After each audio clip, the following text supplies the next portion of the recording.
ఎన్నికల సంఘాన్ని అడ్డం పెట్టుకుని బీజేపీ నాటకాలాడుతోందని, తెలంగాణను ఆగం చేసేందుకు కుట్రలు చేస్తుందని మంత్రి శ్రీనివాస్ గౌడ్ ఆరోపించారు. మునుగోడు ఎన్నికను చూపి తెలంగాణను బీజేపీ ఏం చేయదలుచుకుందని ప్రశ్నించారు.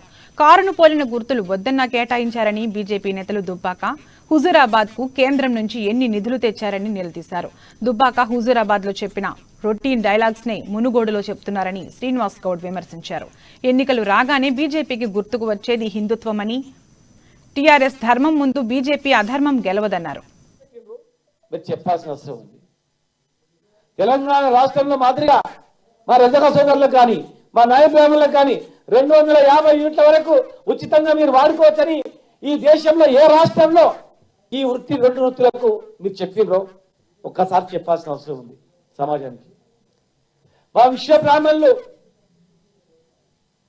మిల్లులకు 4th మీటర్ పెట్టి అత్యంత తక్కువ ధరకు మా విశ్వ బ్రాహ్మణులు పని చేసుకోవడానికి అవకాశం కల్పించారు. మరి తెలంగాణ మాదిరిగా మీకు ఏ రాష్ట్రంలో మీరు చేసిందో ఒక్కసారి చెప్పాల్సిన అవసరం ఉంది.